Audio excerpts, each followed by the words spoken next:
Hi, good evening, good afternoon, depending on where you are joining us from, everybody. Thank you for joining today's session of the. Thank you for joining today's. We are happy to have you here with us. So this evening we'll have a very interesting topic which we'll be treating today, and we have a very powerful speaker with us with his name.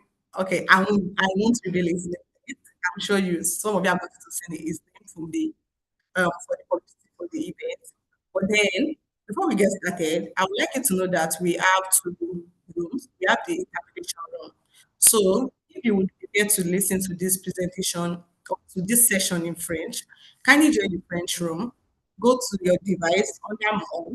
There you will see interpretation, and from there, join listen in English while you record the original audio so that you can stop hearing in English and you pick listen in French. Rather. So when you get to more interpretation, click on listening in French. So that way you will stop to hear the original audio in English, then you will be able to listen in French. Thank you. And also, eh, it is an excitement to bring to you this series because this is going to be the last one for the year. And we appreciate everyone who has always been on this call with us and for our newcomers as well. This is an initiative that we host every monthly to facilitate export knowledge to our entrepreneurs and everyone who is interested in exporting across Africa and beyond. So quickly, I will run us through the agenda for today's meeting. So for today, we have our welcome, which is like our introduction, and then we talk about our programs, then our export stories. After which we move straight into the presentation, and then we connect to the AFC of our closing next step. So to start with the introduction, I will begin with myself. My name is Bushra Abdurrahman. I am based in Nigeria and I work at African Food Chain Makers as a program officer. So we would like to meet you. Kindly introduce yourself in the chat box. Let's get to know your name, your business, the country in which you operate, and then if there are some stuff, some opportunities you are looking for, or some objectives you are aiming to achieve from the session today. So let's keep that coming.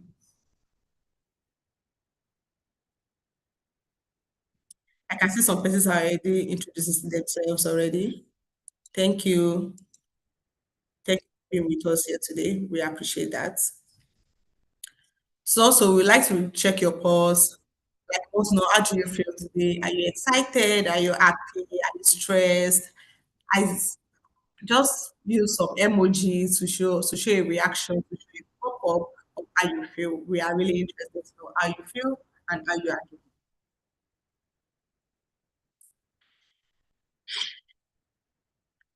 We move to about AFC. I know for some of us who are very familiar with this session and are joining us in this, maybe being a community member or have been joining this session for a while, you already know so much about African food chain makers and what we do. But for the sake of those who are joining us for the first time, briefly, African food chain makers is a not-for-profit organization and we are committed to innovation in Africa and changing global narratives through food. So we believe that everybody who works in the food value chain from farm to fork is a change maker. Either you're a processor, an operator, a producer, whatsoever sector you operate in the value chain, you are change makers. And you are a change maker, and we appreciate that. So, and what we do is we provide you with a community where you meet other people in this agribusiness sector across Africa, and you're able to share knowledge, share impact, engage, ask questions, connect, and progress together in the community, as well as data and opportunities. We share data, we share funding opportunities, we share trading opportunities, we share visibility opportunities across Africa and beyond that are currently active in the sector. And also we provide learning and training. This is one of it, and we have so much more that we do. Our vision and mission.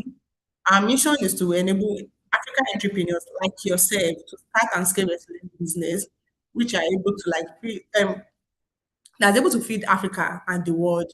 And we do this by the little things I mentioned earlier, including providing trade linkages, funding opportunities, exposure, and a vibrant community of change makers. And our vision is to see you and another million successful entrepreneurs in Africa that are recognized and respected across the globe. So these programs, we have our programs are divided into theory. We have programs that we develop and execute to help entrepreneurs, like you said.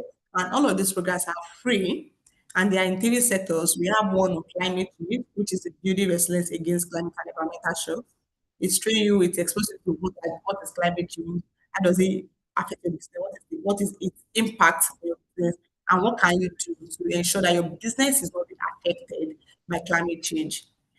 And also, if your business has been affected by the impact of climate change, what can you do to ensure that you stop the negative effect and to better position your business going forward?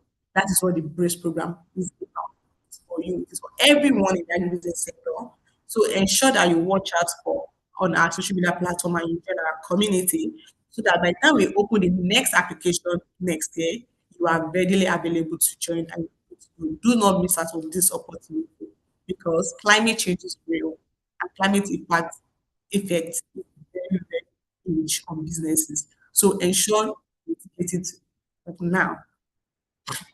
Secondly, we have another business which focuses on women, empowering women, amplifying their voices, showcasing women, and also celebrating the good work which women are doing in the agribusiness sector.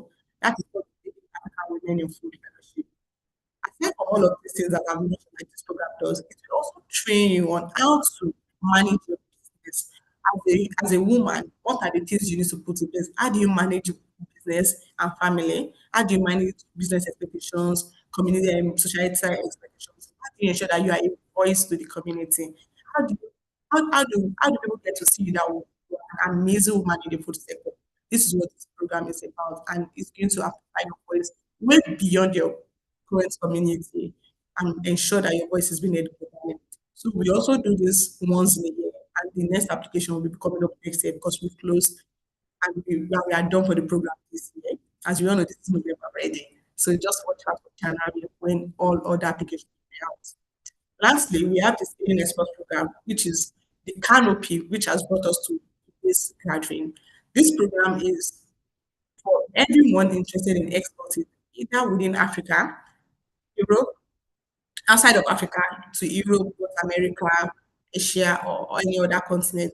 It exposes you to how do you export your product? What are the knowledge you need to know about exporting?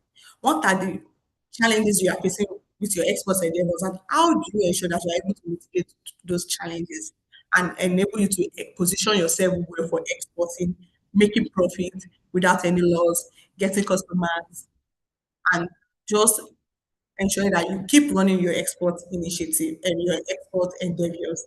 That is what this program is about. And it's under the canopy of this program that we have this ongoing session of the Open Export Series, which we do every month. And the last thing we do is to change global narrative. We Africans, we produce a lot of food to the world, but yet we are not being recognized. Nobody says our food. We are being seen as a hungry child who is like homeless, is hungry, who is um, malnourished, and the likes. So what this program does basically is to show the world what we have, the food we have in Africa, and let them know the origin of some of the things that we have around the world. But there, it originated from Africa. We do this by producing podcast series, we do documentaries, and all of this you can see it on our YouTube channel, on our Instagram channel, on Spotify. My colleague will just drop the link in the chat box so you can be able to see some of the podcasts we produced in the past. Thank you, everyone. So we are moving straight into today's session because we will ensure that we keep to time strictly. So as we are opening the door for today's session to begin, before we bring our notable speaker on board, I would like one or two persons to share with us your export story. What are your export story? I think like have you exported before? Was it successful? If yes, would you like to share your success with other people so that they can learn from it? Or you tried exporting and there were some challenges, or maybe you are even interested in exporting, but due to one reason or the other, as challenges, you've not been able to export. Would you be happy to share so that you can get, probably there are other persons of this call who have been able to go far beyond that and I can share insights. And also our speaker on the call yesterday can also get to advise you on what to better do or what better going forward. So if you know you're interested and would like to hear your story, please do some indicate yourself by raising your hand, and I'll call on you, I'll get you and allow you to speak so that we can all learn together here today. Please feel free if you are interested. We are looking for to hear your story. There's no failure story, no success story, no judgment. Feel free. We are all here to learn. We want to learn from you as much as you want to learn from us. Thank you.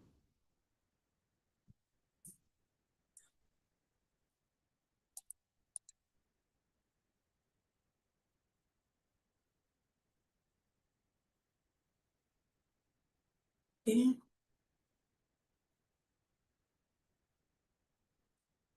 Okay, I can see there are no hands raised at the moment. Okay, so in the absence of no hand at the moment, I think we can just proceed to.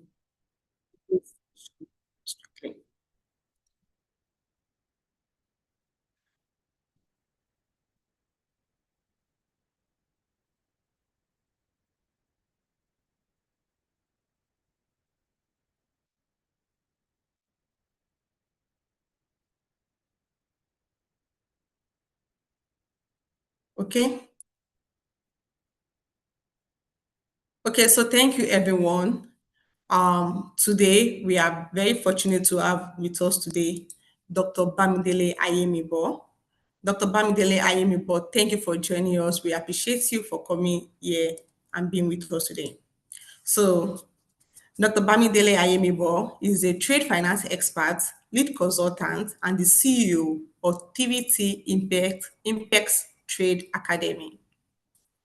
Dr. Bamidele is a distinguished figure known for his expertise in international trade and business development, holding titles as an author, international business coach, and keynote speaker. He is a prominent AFCFTA ambassador, shaping international trade and finance education in Africa. As a lead consultant at TVT Impex Consulting Limited, a renowned trade consulting firm, Dr. Bamidele focuses on enhancing trade knowledge and volume in African countries. He is known as the export doctor. He created a globally recognized export business readiness assessment program. Dr. Bamidele extensive trade certifications, including being one of the first 10 certified specialists in demand guarantee in Africa, showcase his commitment to excellence. With a master's degree and a PhD in international business, he also plays a significant role in academia at the Lagos Business School. Beyond his contributions to trade organizations, Dr. Bamdele hosts an online TV show, writes blogs, and has authored 7 trade books. He is a sought-after speaker and facilitator for international trade and finance. And he does this for most commercial banks in Nigeria, including the Central Bank of Nigeria and others. So thank you so much, Dr. Bamidele. As you can see, Dr. Bamidele is enriched in the export field. Is an hand-on industry expert. He's not just here to teach us theory based on book. He's here to teach us practical skills because he's well knowledge in the field and this is what he does every day. So I would advise every one of us here to get our pen and our notepad to jot because we'll be gaining a lot of valuable insight from Dr. Bamdele. So while I hand over to Dr. Bamdele, please help me welcome him with some virtual rounds of applause to the call. Thank you. Over to you, Dr. Bamidele. I can see the hand All claps. right. Thank you. Thank you. Good evening, and Thank you, thank doctor. you You for have the floor having now. me. How long do I have? Hello? Hi, doctor. How We long can do hear I you. have? You have an hour. sir. An hour. Okay, so Yes. this is 3:15. We can have another session. So we need to be done before 4:30. Yes, Okay, that is good fine, evening, including everyone, Q&A, sir. and thank you for joining. I hope this will be an interesting session for everyone on the call. I'll be speaking on the topic as displayed on your screen, financing your export journey rather, assessing fund and managing risk.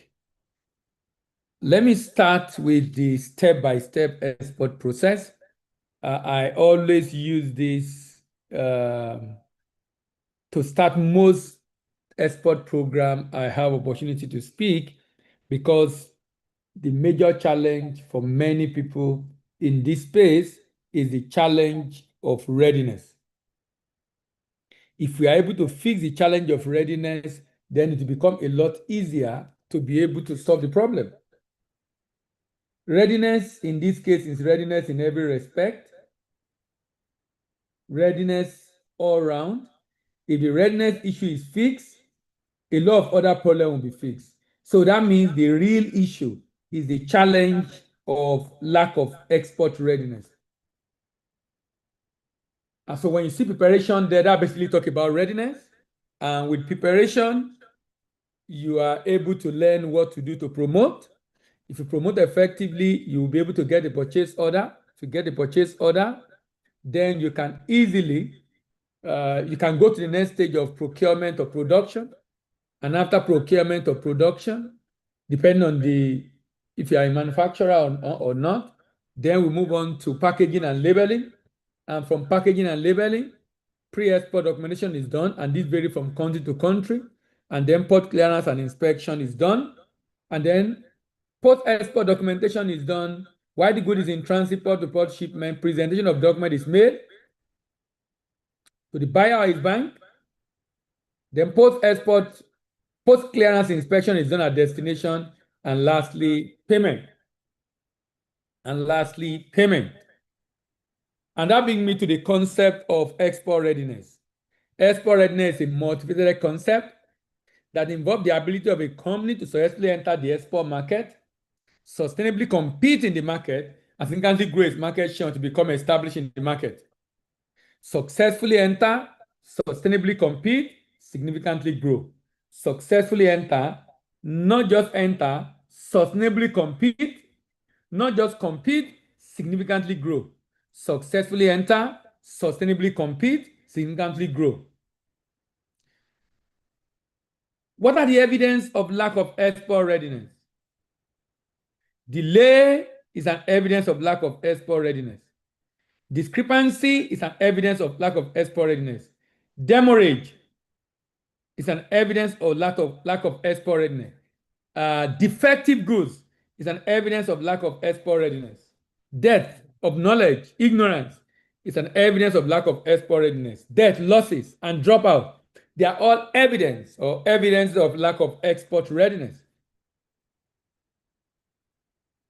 There are different facets of readiness. If you fix one and fail to fix the other, it's going to show up eventually. It might not show up immediately, but you might find it showing up sometimes in future. So it's so important to be able to understand this challenge and find a way to fix it.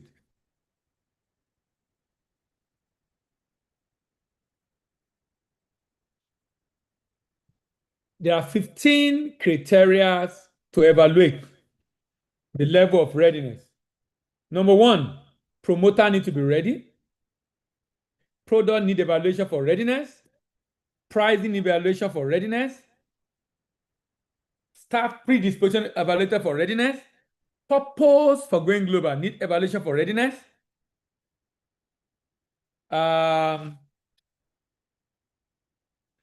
Promotion, capacity promote, need evaluation for readiness. Proficiency, skill, need evaluation for readiness. Production capacity, payment, being able to get paid or source for payment or funding to pay, supplier. Positioning, The people in the export market, evaluation around understanding of the paperwork, the potential, and then the partners and purchasers all need evaluation for readiness. Lack of readiness is one of the biggest challenges in international trade.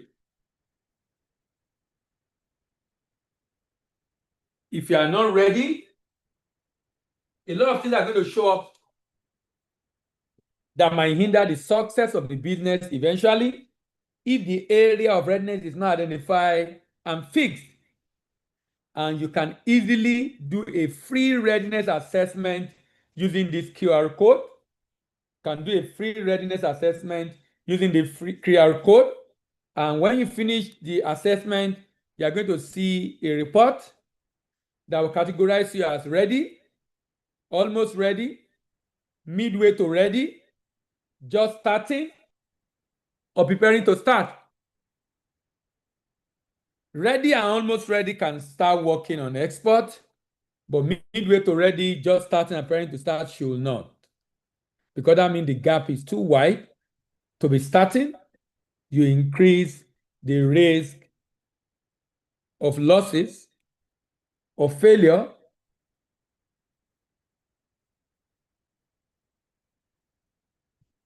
in a business. So now we go to the main conversation for the day. In sourcing for financing, the first is application. Application.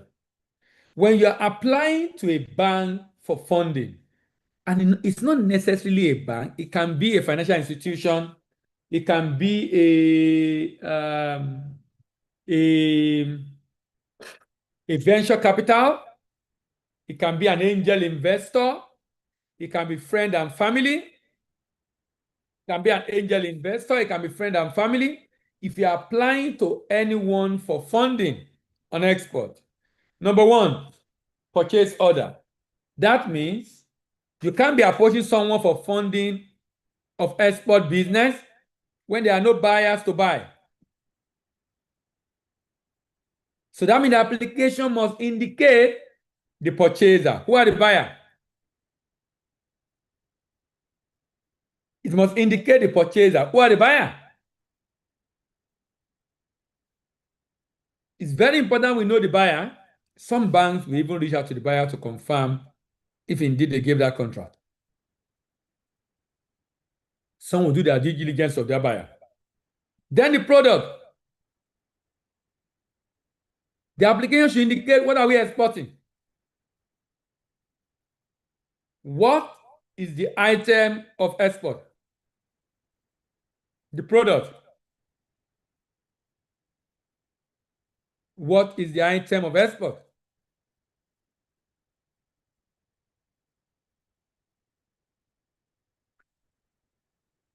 What are the risks? Quality specification of the item of export. Number three, pricing. Is the pricing good enough? Okay, session has to be made.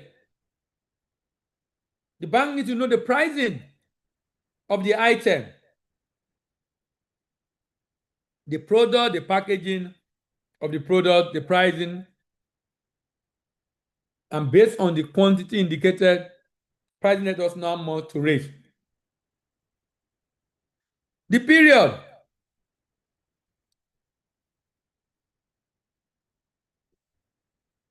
The period.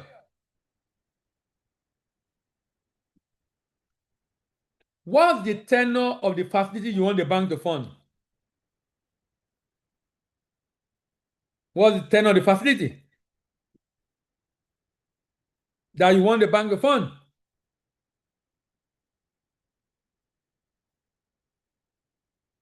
It's important you know the tenure and indicate in your application.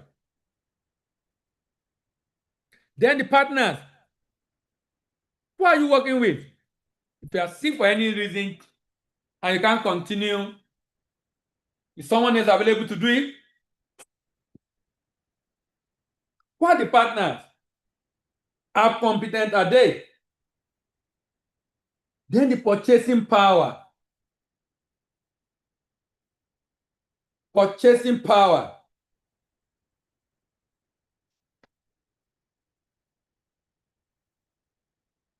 Purchasing power. The reason you need purchasing power when you are looking for financing is you are expected to have a skin in the game. You are expected to have a skin in the game. A bank will find it difficult to finance you when your money is not in the project. If you want a bank to be interested, then you need purchasing power. You need to provide some equity as part of your contribution to the project. It is called having a skin in the game.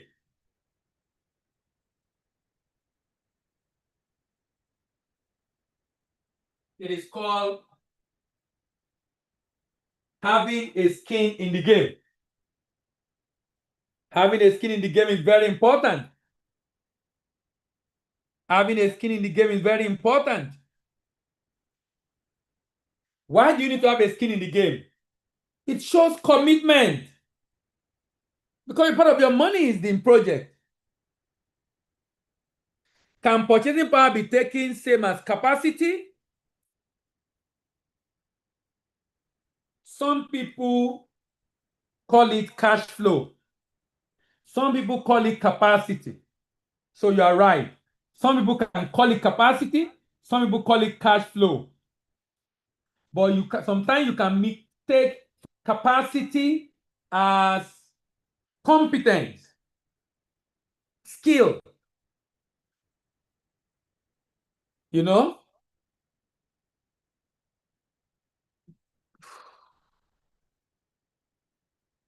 Then payment. There are two major challenges in international trade. Two major risks. All of that risks, you can break them down into two. Majority of the risk, more than 90%, you can break into these two. Payment and performance risk. Payment, the risk that the exporter will not be able to ship, or when he ship, he will ship rubbish. Performance risk that the exporter will not be able to ship, and when he ship rubbish. Payment risk that the buyer will be unable to pay. So on the part of the buyer, risk of not getting paid. On the part of the seller, risk of not being able to ship or ship rubbish. So payment. How will payment be made?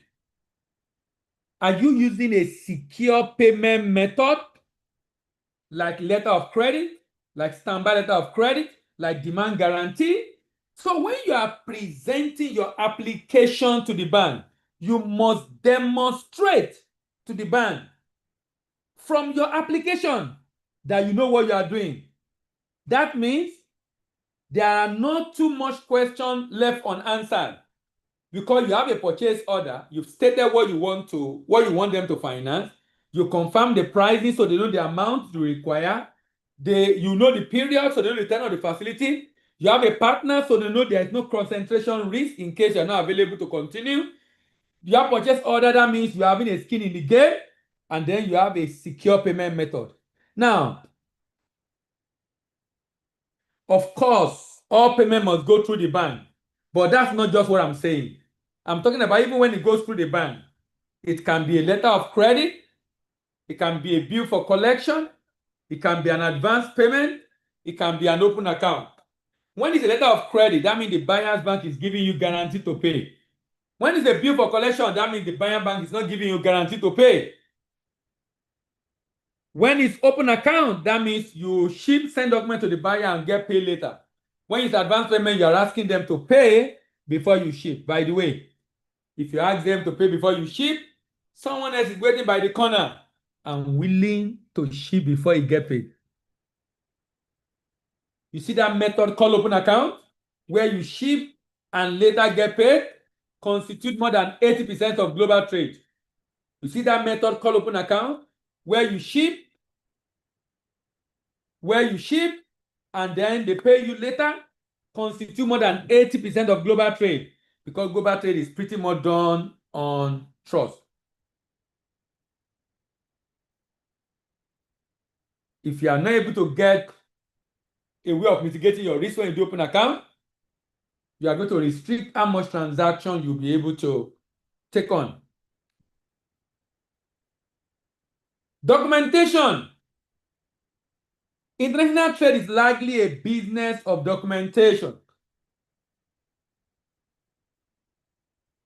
International trade is largely a business of documentation. So from your document, I have a good idea of your capacity to perform. Just from your document. For example, you have a purchase order, which gives me evidence of a firm undertaking of a buyer. You have a bill of lading. It's an evidence of your previous shipment, so you are not new. You have an invoice. That's an evidence of how much you got paid on your last shipment. You have an inspection report. That's an evidence of the value. That's an evidence of the value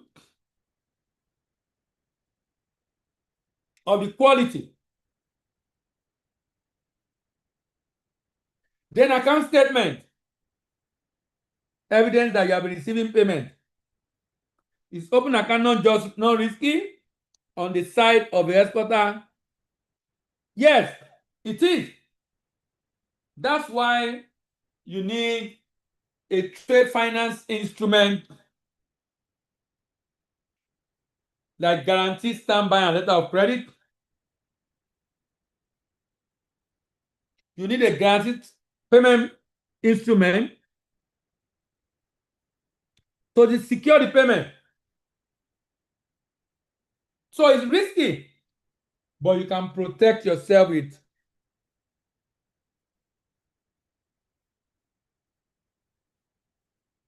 You can protect yourself with a trade finance instrument. Equity contribution.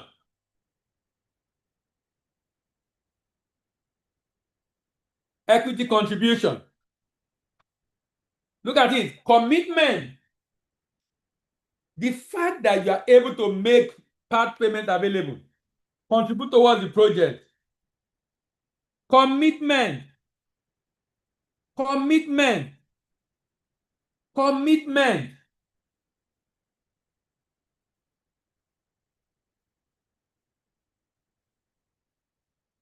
Someone said, what's the place of first timer? As a first timer, you will not be able to get loan from most banks. As a first timer, you will not be able to get loan from most banks.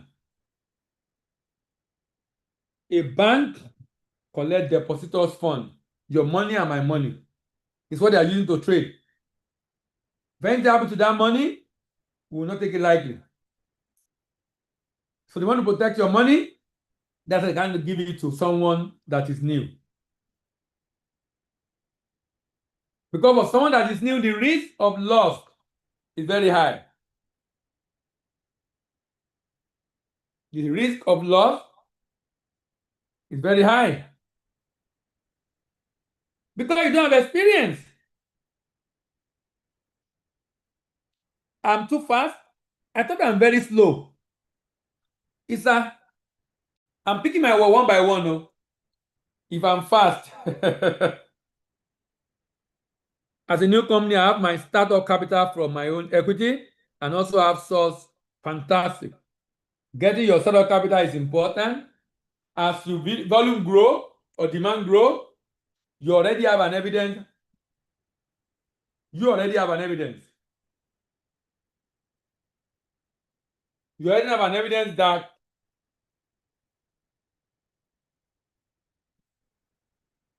you can deliver.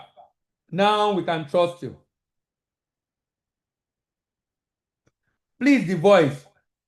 I think someone from African AFC, please, you can attend to that.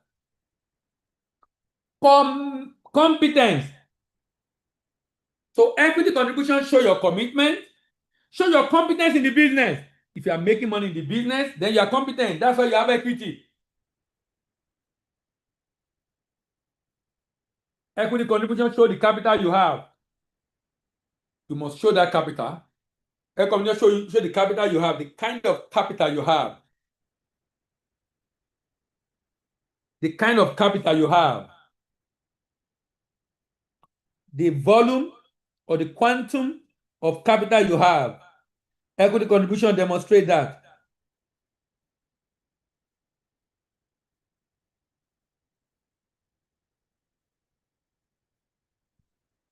Equity contribution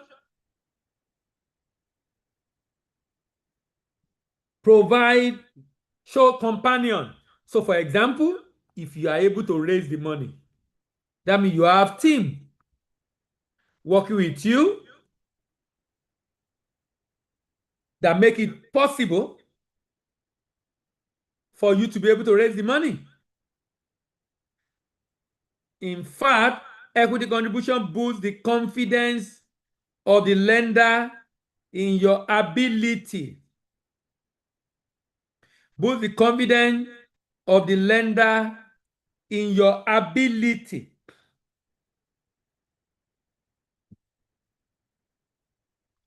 Boost the confidence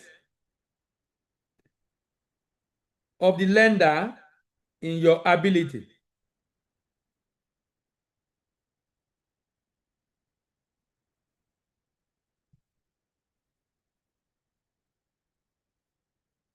Character and capacity.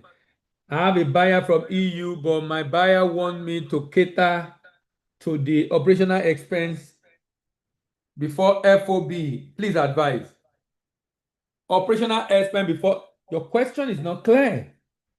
He wants you to cater for operational expense before FOB. That statement is very unclear. Very, very unclear. So I will appreciate if you can rephrase it.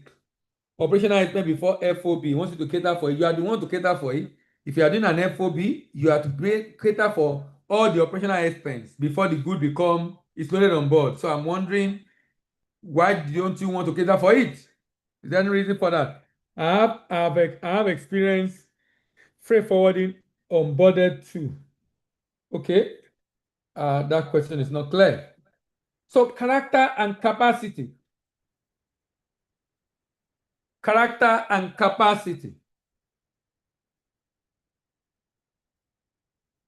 Character combine your reputation, your behavior, and brand. Character and capacity.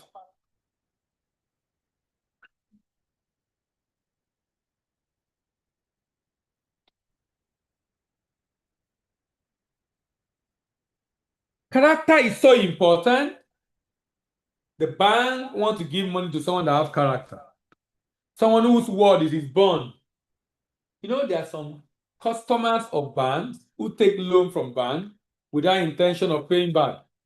There are some customers of banks who take loan from banks without an intention of paying back.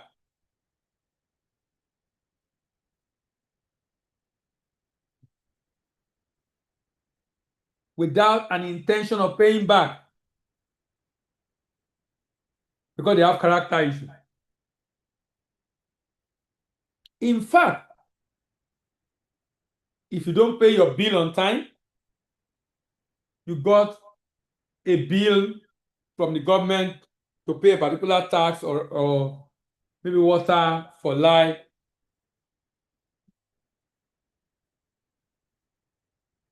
and you fail to pay, the bank is interested in why you are not paying, particularly when you have money. So looking at your bill and when you pay. Your bill and when you pay. Paying on time is a sign of credibility and character. Capacity has to do with the funding you have.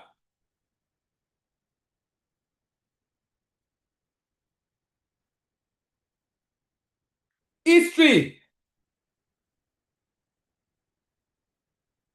Someone was asking about startup. That's the problem. Because history is important to us.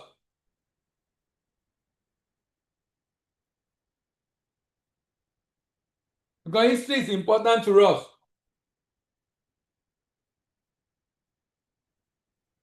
when you're assessing the history of a customer, you don't need to ask the customer.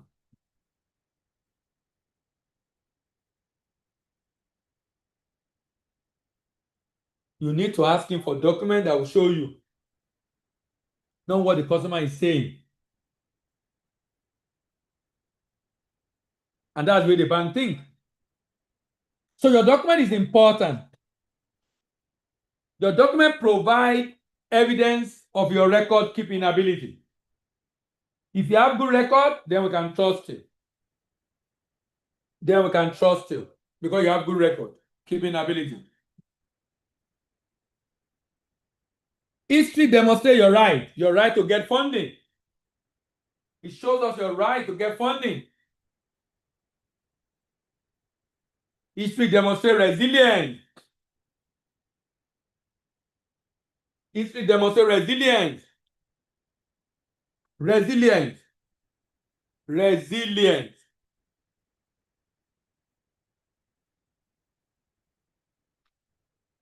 If you have been in business for 5, 6, 7, 8 years, and I can see in your history, it shows you're resilient. Then bank is interested in you. History shows result. History shows result. History shows result. History shows result.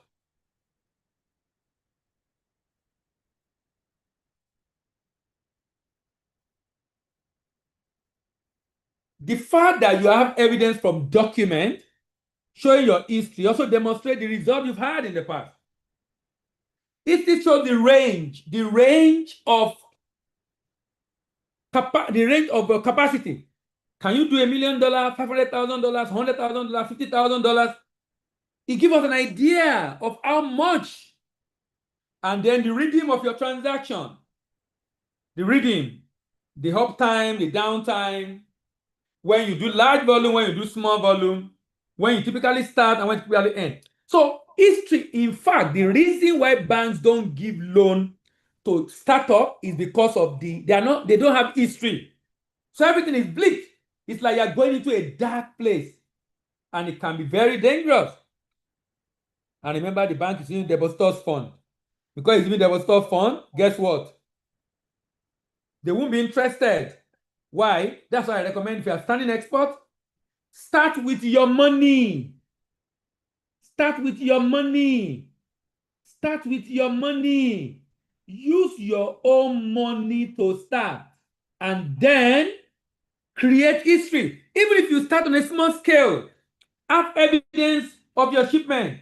And then you create history that will make it attractive for the bank to consider you afterwards. You create history that make the bank interested in working with you afterwards. Now,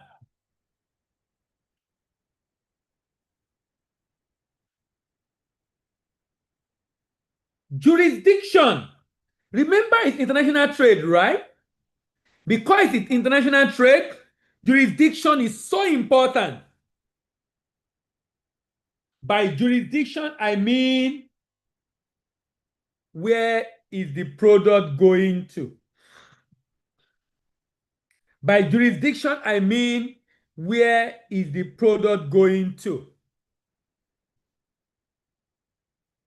Where it's going to is of great concern.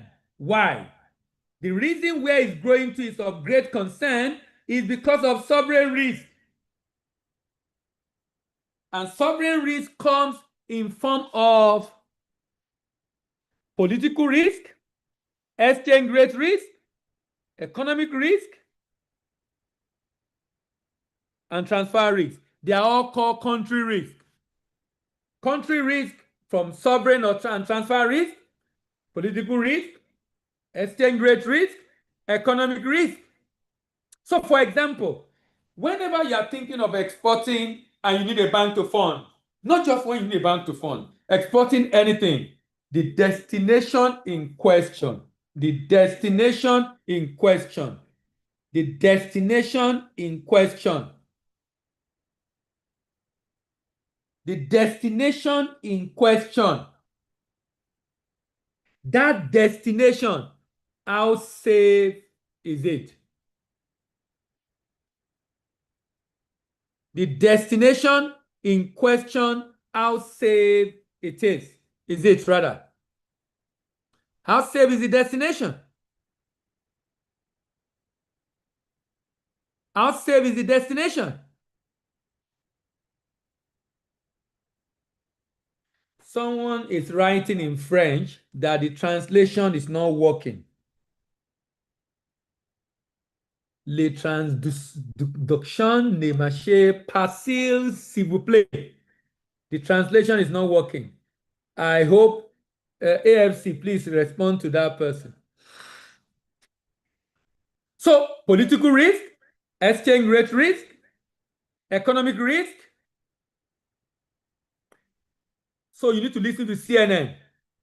You need to listen to Al Jazeera. You need to listen to BBC. You need to listen to international news to know what is happening in the country. For example, now let me say something. The fact that there is a political risk in a country is not a reason why you are not shipping there. It will stop you from shipping.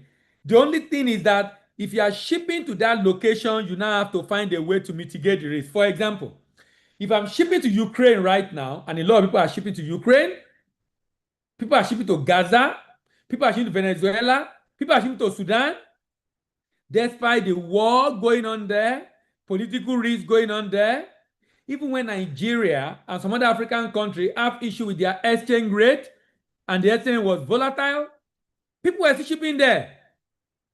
Why? Because you can mitigate a country risk. How do you do that? You can mitigate a country risk in terms of payment by using a trade finance instrument like a letter of credit, confirmed letter of credit precisely, or counter guarantee and counter standby.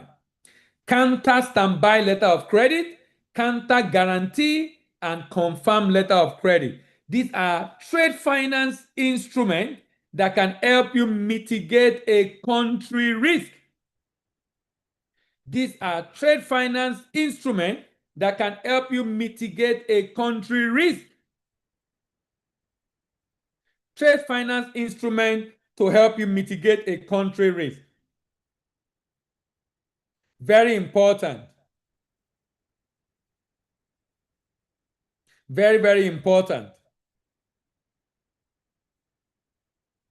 Why is it important? It's important because it helps you to see ship to countries that have challenges without being affected. Someone should please help our French friend. Okay, how can I proceed with a customer from the US who is only comfortable with cash against document for first-time exporter? How do I protect myself against default risk or no exchange rate risk? It's not the you can protect yourself in locally by basically just reaching out to your bank. Your bank can help you mitigate the exchange rate risk. You ask them you want to do forward contract or futures or options. They are called exchange rate hedging, hedging of exchange rate. But about the cash against document is a glorified open account. When a buyer asks you they want you to do cash against document, that's a glorified open account. That's a glorified open account. That means you are shipping for them to pay later.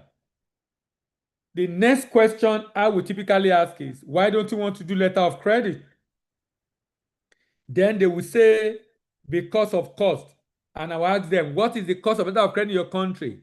Then we say 2%, 3%. Then I will say, why don't you deduct that from my payment? Give him letter of credit, pay for it. When I ship and you are paying me, deduct it from my payment. Let me pay for it.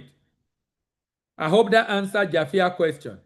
Number two, if you are not able to get a letter of credit or guarantee, Then you need a representative in the export market. You can still ship. I told you 85% of trade in the world is done on open account.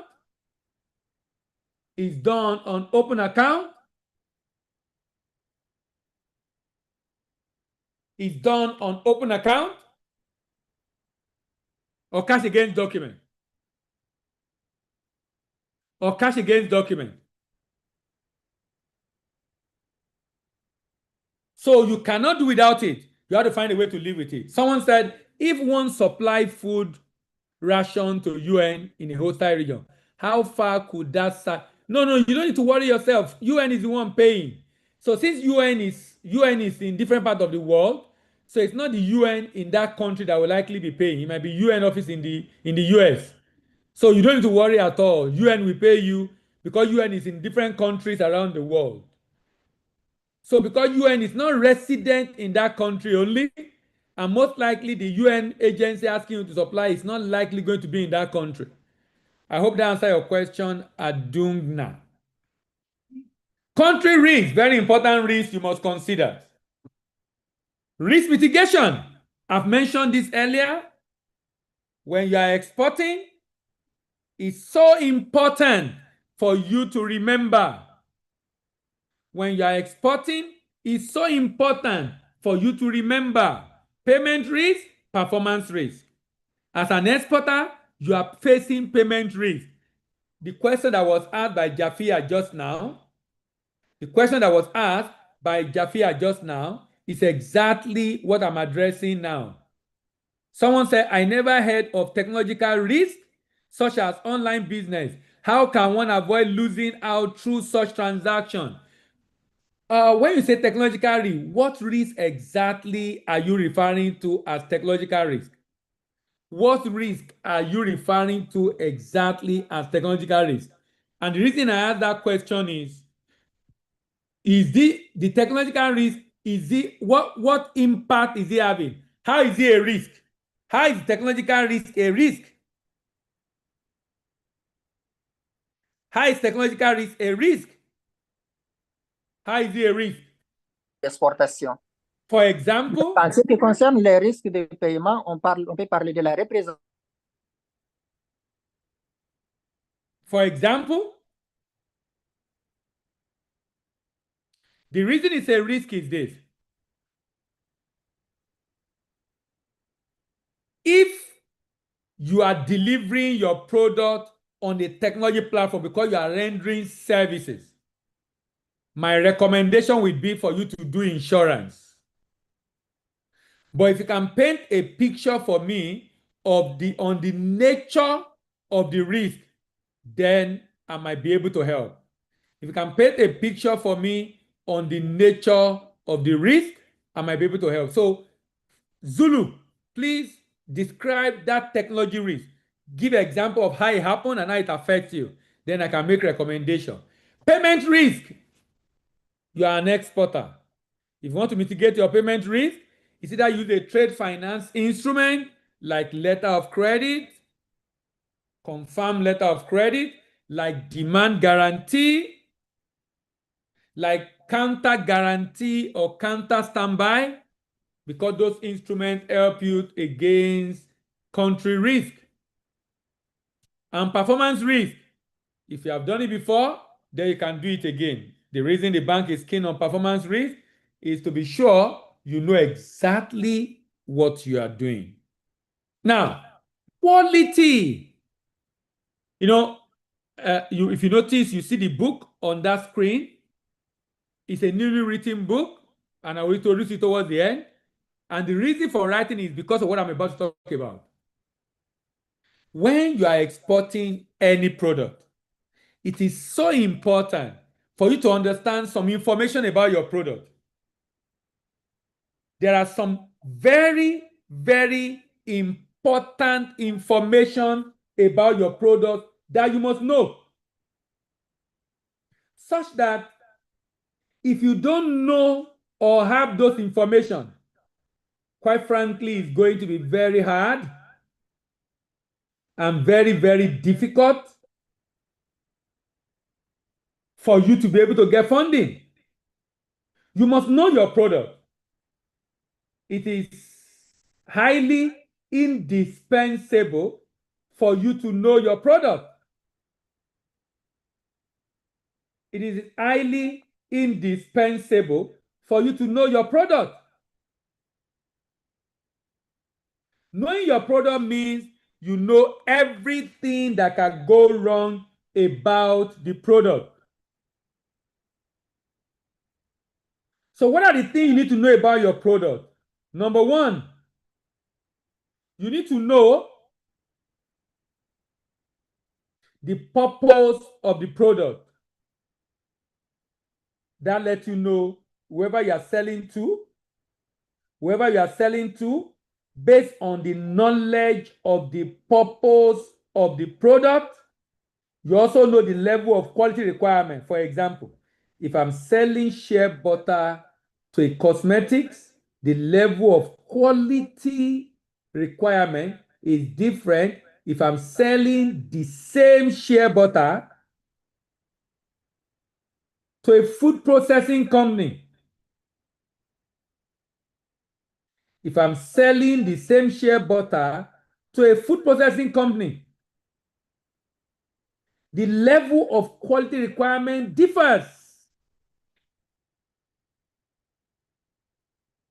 Why does it differ? Because of the purpose. So you need to know the purpose of your product. You need to know the parameters, the quality specification. You need to know the parameters, the quality specification. For example, if you are exporting, let's say, dry vegetable, you are exporting dry vegetable, you need to know the parameters of quality for dry vegetable. If you don't know the parameters of quality for dry vegetable, then you are likely going to ship bad quality or low grade vegetable because you don't know the parameter of quality. What is quality to the buyer? What is quality to the buyer? What is quality to the buyer? So you must know your product. You need to know the purpose of the product, the parameters of the product. For example, vegetable, if you are exporting dry vegetable, the moisture content must not be below 8%. And those are some of the things addressed in the book. The moisture content must not be below 8%. If you are going to maintain quality, you must know. If you are going to maintain quality, you must know the parameter, the quality parameter, and adhere to it. Now, to maintain that quality parameter, you need to have the right packaging. Remember I said the moisture content must not be below 8%. In addition to this,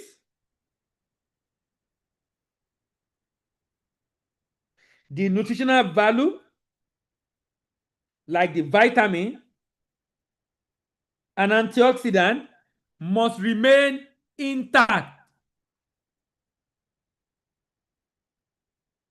The leaf should not crumble, must be intact, should not be broken. The color has to be retained. Quality parameters. The color has to be retained.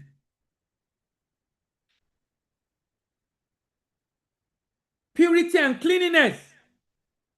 Now, this is just using as an example. Like I said, this is right in the book because the book basically is focusing on 30 different processed food items.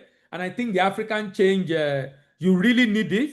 not because I wrote it, but I feel it's going to help your people, particularly the team, because most of you are into processed agro commodities. And this contains 30 different products. And all of each of the product is treated in this fashion. The preamble, basically talking about the types and the like, the purpose, the parameter, the potential market, the packaging requirement, the paperwork, documentation, the promotion, how to promote and get buyer, the pricing, the cost element, and the process of exporting it, and the pitfall. For the purpose of this conversation, my focus is on parameters, packaging, and pitfalls. Parameters, packaging, and pitfalls. Parameter, packaging, and pitfall. The packaging is so important. The packaging is so important. Why is the packaging important? The packaging is what we keep the product in optimal condition to destination. The packaging is what we keep the product in optimal condition to destination. That means if my packaging is not in order, then I stand the chance to lose money. That means the product might have issues before it gets to destination. That means the product might have issues before it gets to destination. Why? Because my packaging is not in order. Because my packaging is not in order. My packaging should be airtight, should be moisture proof, should be food grade packaging. Should be food grade packaging. I'll talk about how to get the book to when I'm rounding up.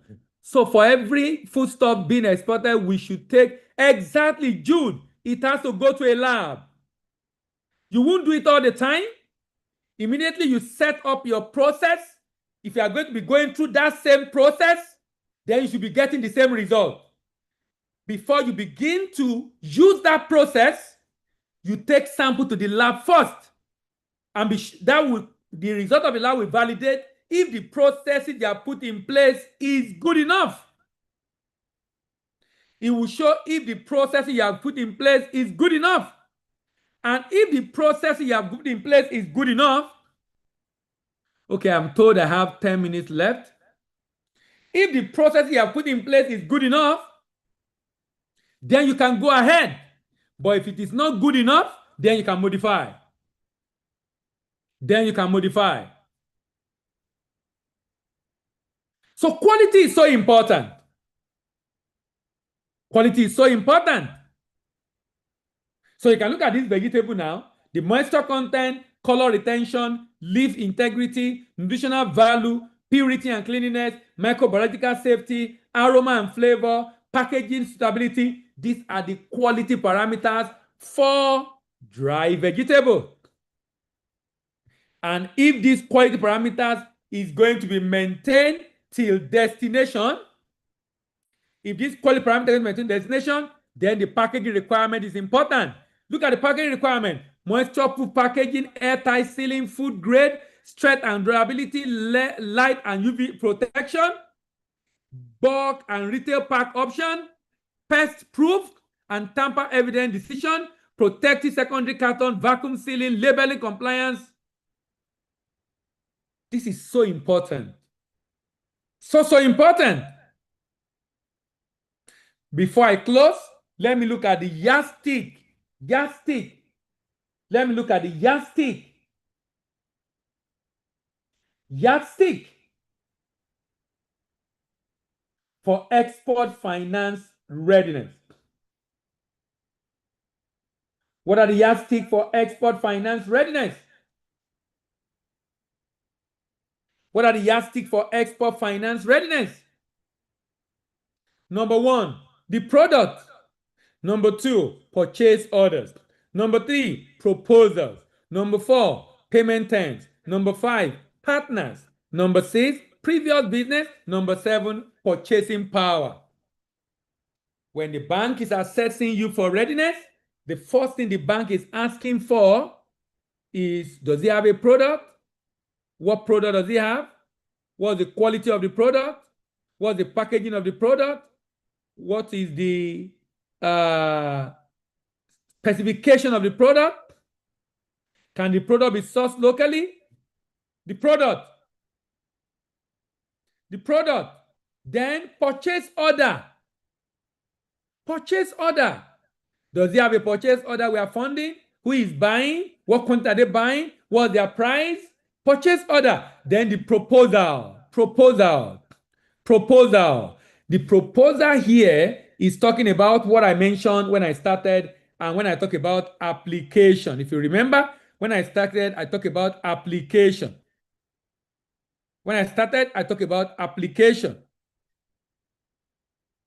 Application.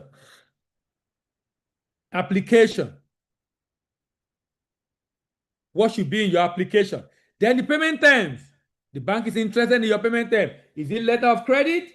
Is it confirmed letter of credit? Is it bill for collection? Payment times. And then partners. They will check your partner. They will check your previous business. That is history. And of course, they are going to ask about your purchasing power.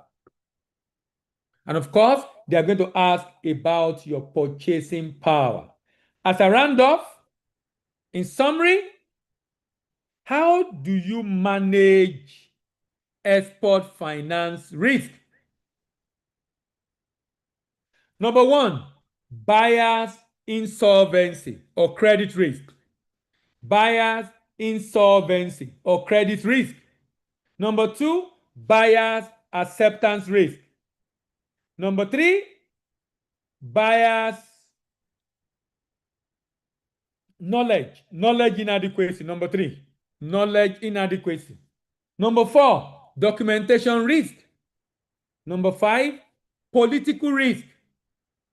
Number six, economic risk. Number seven, seller's performance risk. Number eight, legal risk. Number nine, foreign exchange risk. Number 10, sea and air transit risk. Number 11, commodity risk. 12, logistic planning risk. And 13, wrong costing risk. Number one, buyer's insolvency. Risk that the buyer will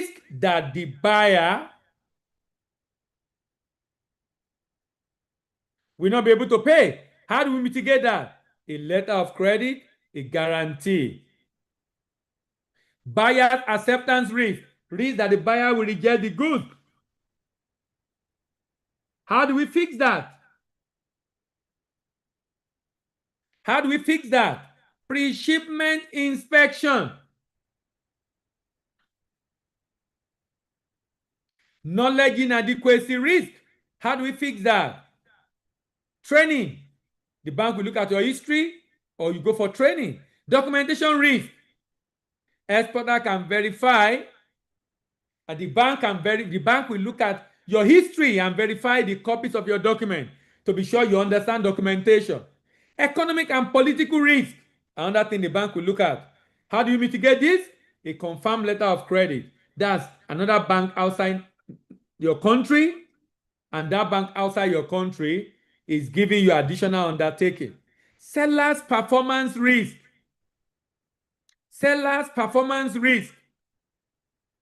History. Can you see how important history is to bank? Legal risk, a confirmed letter of credit, because that's a country risk. Foreign exchange risk, foreign exchange hedging, either through a forward contract, your bank can help you with that, for options or futures. Sea and air transit risk, marine insurance. Commodity risk, the bank will look at inspection or history, exporter's history. Logistic planning risk, the bank do adequate monitoring, effective monitoring, and then wrong costing risk. The bank can mitigate this, and you can mitigate this with price monitoring. Before I close, I would like to introduce you to the Processed Food Export Atlas. Look at what product it contains. It contains information on spices, contains information on spices, roasted granite, roasted cashew nut. These are the products treated, 30 products. Roasted cashew nut, palm oil, herbal tea, honey, soup and broth, sauce, seasoning, dry fruit, dry vegetable, chin chin, plantain flour, beans flour, yam flour, pando yam, smoked fish, plantain chips, potato chips, coconut chips, fried yam chips, non-alcoholic beverages, cocoa butter, dry corn, kuli kuli, that's granite cake or granite cookies, custard, gari or cassava flakes, potato flour, packaged jollof rice, packaged fried rice. And each of them are treated under 10 subheading, from preamble to their purpose, to the parameters, to the potential, packaging, paperwork, promotion, pricing, processes, and pitfalls. And if you are interested, I will drop the detail that you can use to reach us to be able to get a copy for yourself. Before I close, you can visit our YouTube channel, Voice of African Trade and Global Trade Tutor. We have information there for you every day. By 5 p.m. today, you can join our AFCFTA free webinar series. Today, we are looking at mastering the exportation of lubricant, and this is episode 81. We've done over 80 different products. As a roundup, if the non-export sector is going to grow, there is need for bankers, exporters, and develop the competence and expertise needed to effectively fund export businesses, and thereby ensuring structure in the non-export sector, sanitization of the industry, and security of the export facility. Thank you very much.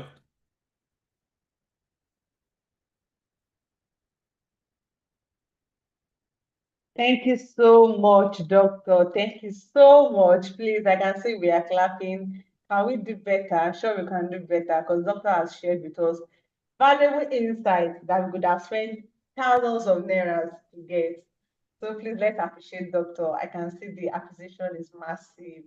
Thank you so much, Dr. Bamidele, for the incredible session. You have shared so much practical skills with us today, and I'm sure everyone on this call is eager to explore further. I'm sure right now, with the majority of us have gotten one or two things we are going to use going forward in our business. So with that, we are going to open the floor for questions. If you have anything you want to ask the doctor, please raise your hand, then I would give you the access to unmute and ask a question. I know we have lots of questions, and this is the right time to ask our questions. Please let's indicate as soon as possible. Please, if you have a question, start raising your hand right now so I can give you the floor to ask a question. Also, if you don't know how to raise your hand, you can just drop a message in the chat box, maybe I to indicate or something, so I can unmute you to ask your question from Doctor.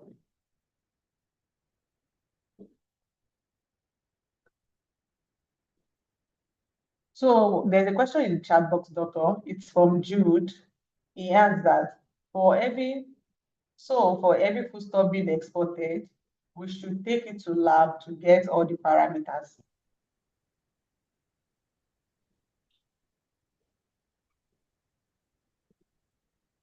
Hi, Doctor. Yes. Okay. What's the question, please?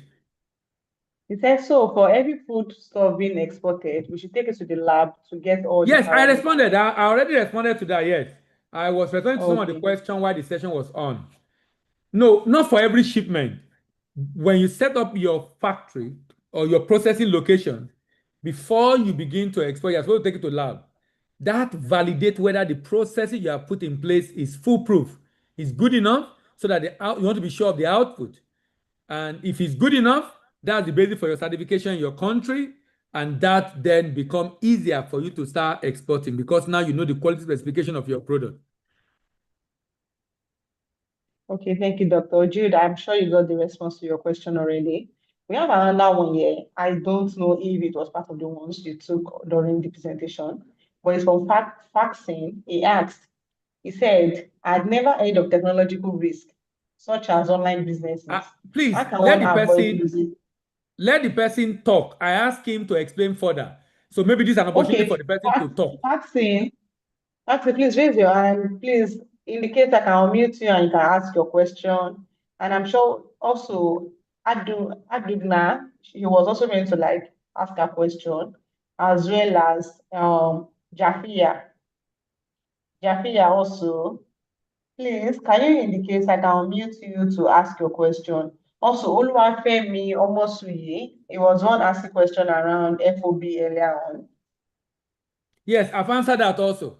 So if they need further clarification, they can ask. But all the questions in the chat, I answer all of them while the Okay. session was on. So, Oluwafemi, I have asked you to unmute and ask your question. Please, you have the floor. All right, thank you so much. Thank you so much, Dr. Bamidele. That was a wonderful presentation. My company recently got an order to export banana to the EU, and it's been a Banana in serious what form, sir? Is it in what's the name? Is it in is it dry? Is it no fresh, fresh? fresh, yes. Okay, go ahead.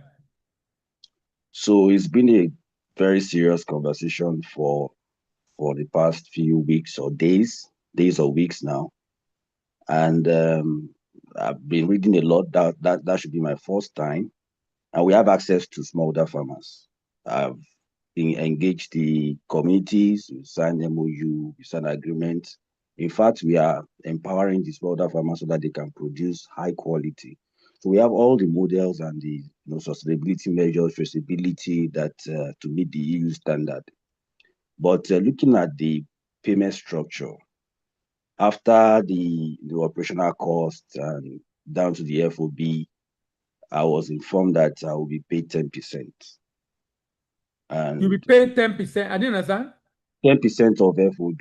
I mean, 10% will be added, and that will be my profit. So I'm not. They will 10% will be. I'm still not getting it. I mean, okay. So after getting the entire, they will their responsibility is once it gets to the port in Nigeria, the takeover. Mine is to get it from the community down to the port. Oh, to the port. Okay. Yeah. So once it gets to the port, they will take over and then get it to, they have insurance and all of those things to get it to the Destination. supermarket. Yeah. And So so what's now the my question concern. now? So my concern is I'm looking at it's high volume actually. I'm looking at the high capital involved, and at the end of the day, 10% is what comes to me. It doesn't. I wasn't really comfortable with it. You mean the price they're giving you will give you only 10% profit? Yeah. Based on the price they'll buy from you. Yeah. Negotiate with them. I mean, I don't think that should be an issue. If I were you, I would do it because I'm doing it for the first time. And the reason for doing it is not the profit, it's for the experience and for the record and for the history. If you deliver and they love what you do, and you did it very well, if you tell them you want the price of the next one to increase, most likely they will agree because they don't want to lose you because you are performing. So if I were you, I would do it. Because I need that history, I need that record, I need to prove to them I can deliver. Yeah. Then I was also looking at was it not yesterday that I received it has to be about 35 containers. I mean weekly. So it's something of 35 high container volume. for the plantain weekly. Yeah, banana, not plantain. Weekly. Sorry, banana. I mean, if you can source it, why not? And if you can source it, if you have the funding, why not? But if you don't, and they are willing to advance you fund to get it, that will make a lot of sense. That's a problem. I don't think they really want to commit with funding. So they don't want to advance you to what if you don't have the fund, then it can be done. So I mean, what they can have a financing arrangement where you don't have to provide all the money. You bring in the first batch, they pay you off, you go and get the second, you go and get the third. When it's complete, they will now do the shipment. That would be a model I would have recommended. That will expect them to consider actually. So there are times now is that once I get it to the port and it is Yeah. confirmed 50% first, so maybe it's a few weeks later another 50%. So I was looking at, okay, I have to do all of the expenses, operational, business development, and all of that to get the high quality. And at the end of the day, 50% first, and I've been doing a whole lot of research. But No, you've no. done a If they lot. are not, for me, I'm not bothered about 50% first, 50% after. The second payment they are making, what is the money that you secure your payment? If you are able to raise the money and they said they will Yes. pay you 50% first, is it Mm. before delivery or after delivery and 50% after? Before Tell them to give before you delivery. a guarantee. They can give you a payment guarantee from a bank. Yeah, So you are sure you they've have secure payment. So I'm not yeah, bothered they've about the way they actually are paying. I'm concerned about if you can raise the money. yeah. So raising the money is number one, and though they've agreed on the letter of credit, and once they get to know the entire expenses, probably I think it's less than a percentage, and they are willing to issue that as well. So But that means okay, what? That means the real issue is now you raising the money. yeah, exactly. All right. And Yeah, so go ahead. far, it's been like the first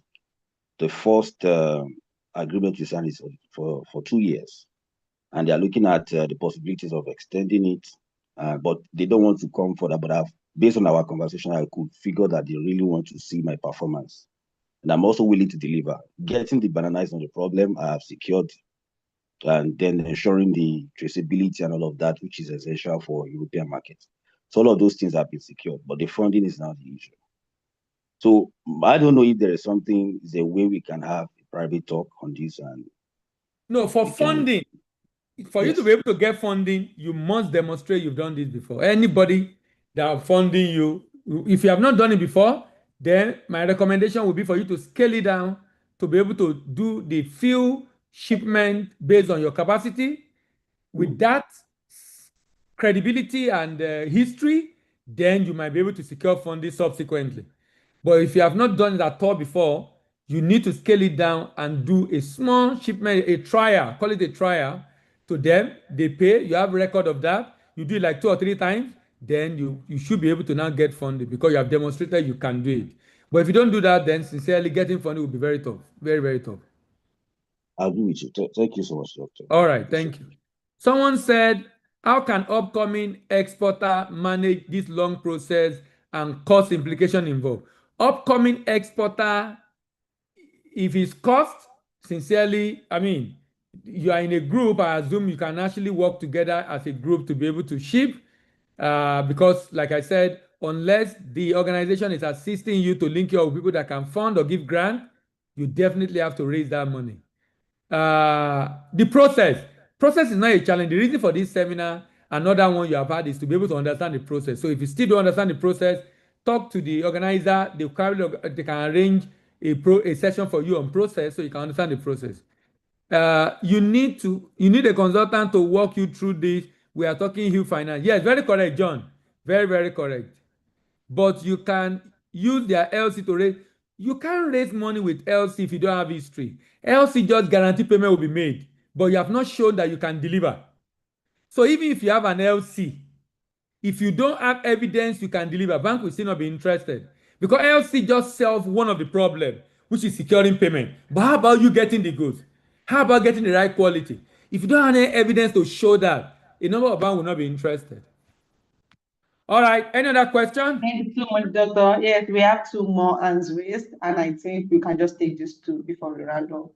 So we All have right. Jude Ayigo. He was one of the persons you asked to speak. Good afternoon, Okay, sir. Jude, kindly unmute and ask a question. Okay. Yeah, good afternoon, Doctor. Thanks a lot for your delivery, as usual. This is a follow-up to the question I asked about taking the dry leaves to the lab. For somebody who is just a trader, who is not the person processing the leaves, getting from different processors. Now, how do you ensure a uniform parameter? Is it that I go to quantity and then I start taking them to lab? That's my. Who are you in this case?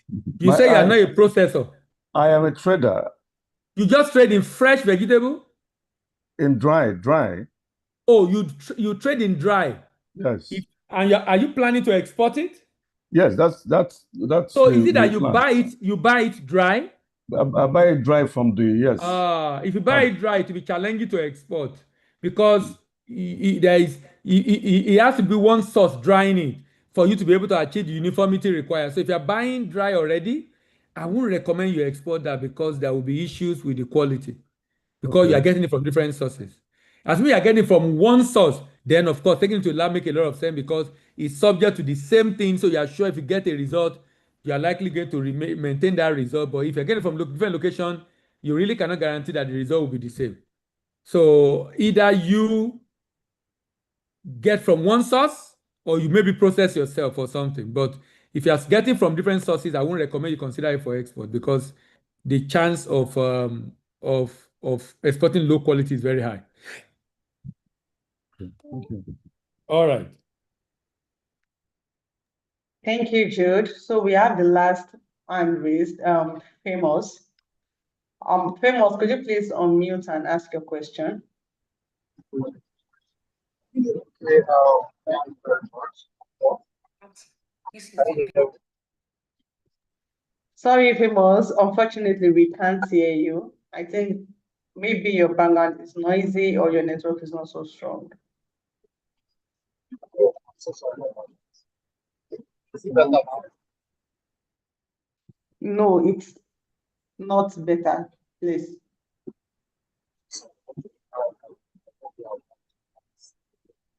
You have to speak up. We can't hear you at all. Please speak up. Okay. Can you hear me now? Okay, I think it's manageable. Doctor, please confirm if you can hear him.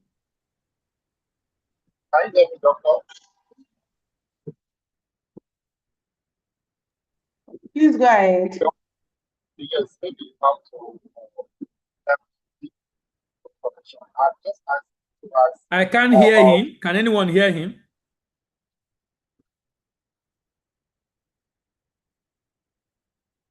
You can't hear me still. I think you are far away from your mic or you are using hands-free. Maybe you should bring the phone close to your mouth because it's not audible. Okay, better now. Is it better now? A bit. Okay, thank you. So I want to ask about grains. Maize specifically. Maize. Okay. Yes. So is there a further processing required after harvest and then the Do you want to process the maize for export? Yes, sir. Are you in Nigeria or in another country? Nigeria. Okay, because you can't export maize from Nigeria, but if you are processing it, what are you processing it into?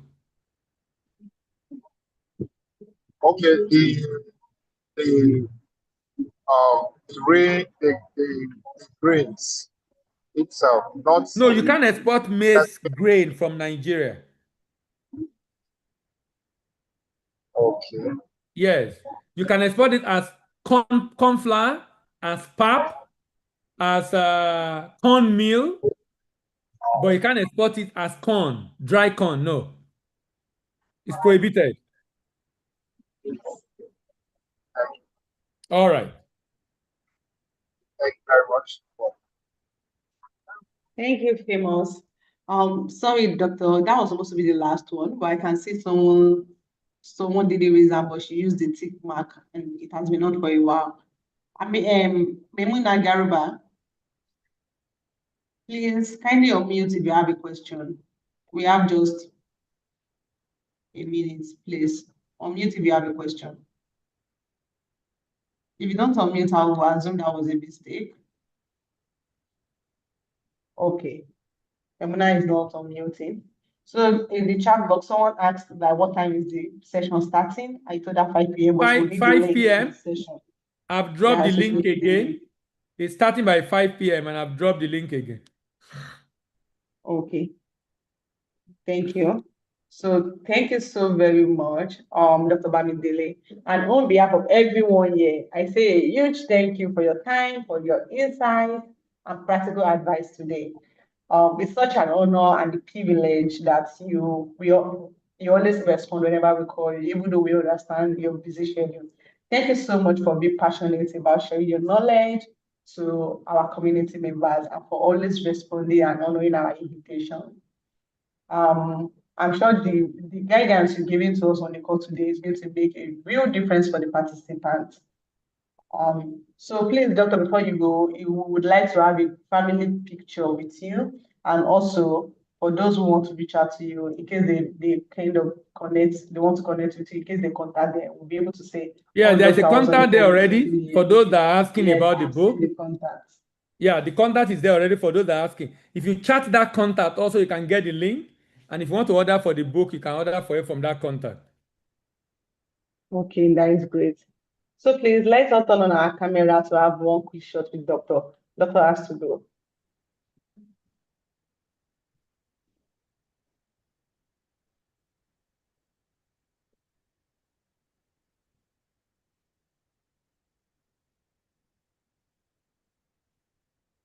I can see we are all looking good.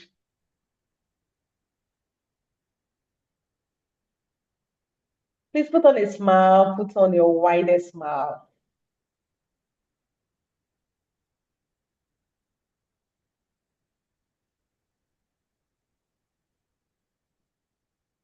Okay, thank you so very much, Doctor. All the pictures have been captured. We appreciate you. And so some of us that will be joining the session by 5, it's not goodbye, we'll see you again. We'll be meeting you soon. Thank All you, right, Doctor. bye-bye. Bye. Thank you so much, everyone, for being with us today and also for listening attentively to this session. So before we conclude this session, for those who are yet to be a member of the community, we have a quick membership drive so that you can know how to become a member. And also, if you have further questions, you can always reach out to us. If you want us to introduce you or facilitate an introduction with you, with any of our facilitators, you want to ask them follow-up questions, we're happy to do that. Or also, if you would also like to maybe you have experts for that, but you need more producers who you can offtake from, or you even in the market, we have a community where you can have solutions to all of that. So my colleague on the call will come on board to quickly run you through how to do that. Don't worry, we are almost done. We haven't taken time here today. Thank you.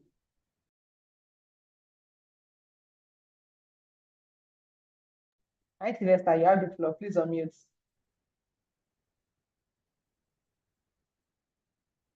Hi, Sylvester, please unmute. If you are speaking, we can't hear you. You are still muted.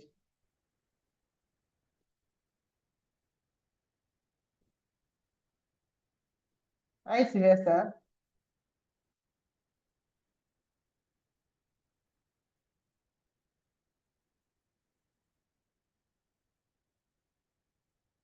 Okay. Oh, apologies. I have to unmute the Sylvester. Apologies about that.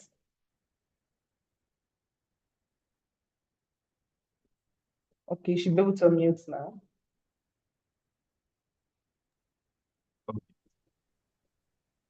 Good afternoon. Can you hear me? Yes, we can hear you. Okay, all right, thank you. Please, can I have the slide up?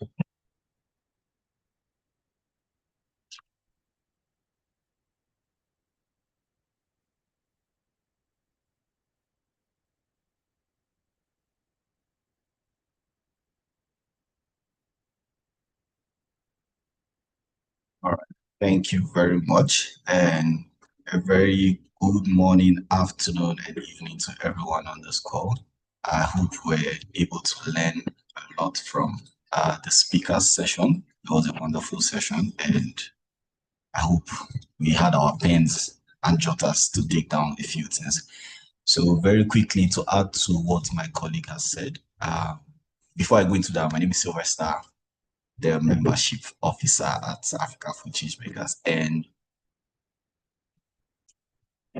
what we do at African Food Changemakers is we help African agri SMEs to scale up their businesses through our different programs and opportunities that we have set aside for our members. And some of the opportunities that you tend to enjoy as a member of our community.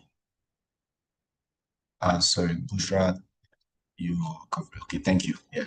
So some of the benefits you tend to enjoy as a member of our community is you get to have access, and we strengthen and scale your agribusiness. We prepare your business to enter new African and global markets. And we also provide you access to referrals to funding, speaking and exhibiting opportunities, and a vibrant community of over 8,000 members across 49 African countries. So we have members present in 49 African countries, and they are over 8,000. And once you join the community, you stand a chance to communicate, to network, and to partner with some of these members. And we also give you access to global market linkages. We enhance the visibility, and we promote media engagement of selected agribusinesses. So time to time, we do pick some of our members, and we spotlight them on our newsletters, on our social media channels, Instagram, Facebook, LinkedIn, WhatsApp, and the like. So if you are our member and you wish, and if you are our member, you stand to gain this beautiful spotlighting.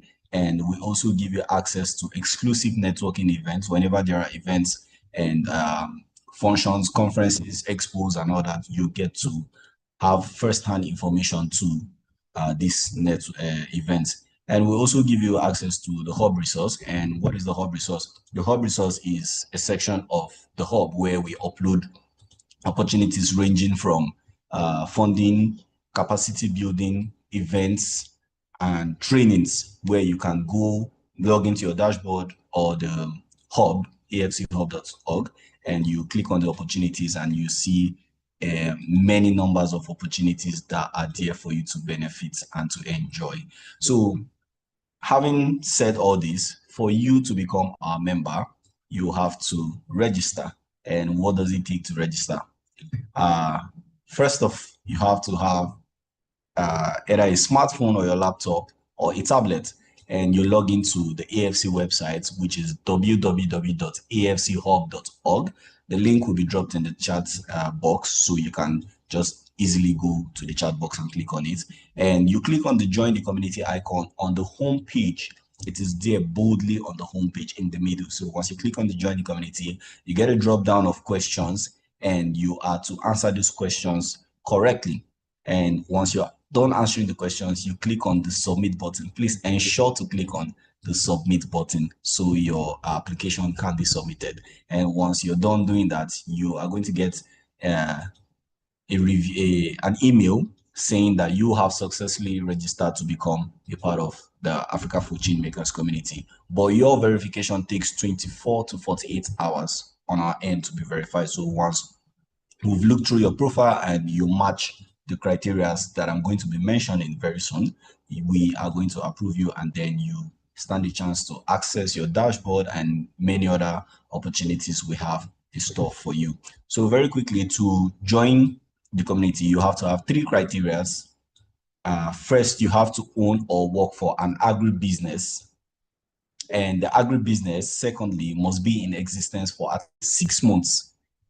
And the last is you have to have a social media presence. We all know how social media is helping a lot of people these days. I mean, if you're not on social media in this dispensation, you are, I wouldn't say losing, but you're missing out on a lot as an agribusiness entrepreneur. So you have to have the social media presence. The business you work or own for has to be in existence for 6 months. I'm taking it from the bottom now. And then you have to own or work for an agri business. And once you tick these 3 criteria, you are good to go. You can go onto our website and register to become our member. So we also have the marketplace where you can upload your products. I believe most of us have our branded products. So you can, as a member, you stand to have access to this marketplace where you upload your products and you have people from across Africa at large, and they are seeing your products and also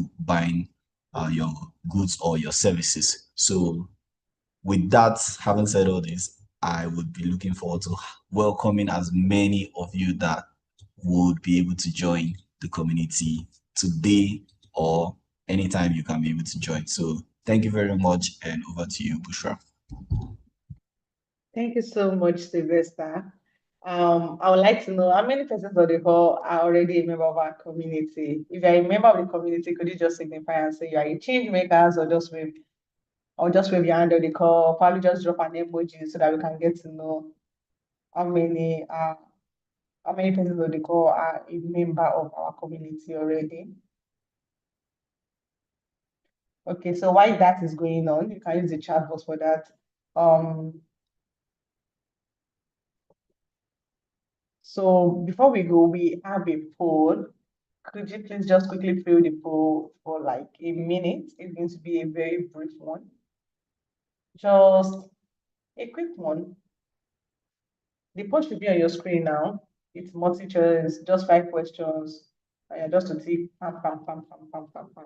We want to use it to, like, in order for us to be able to serve you better, we need to gather insights about how our services have been to you in terms of the overall engagement of the session, if you are satisfied with it, based on the knowledge that was shared. Is the knowledge is it like relatable to you? Is it clear?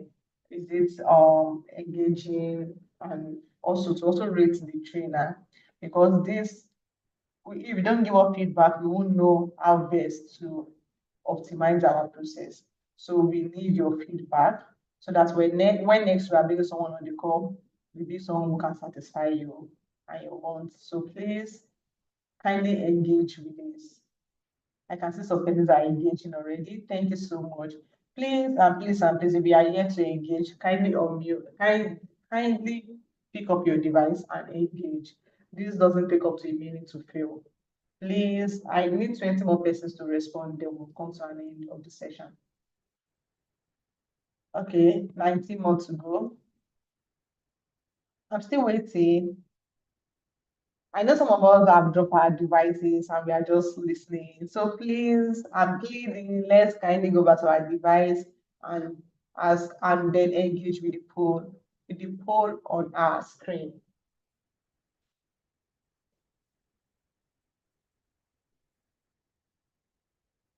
I'm waiting.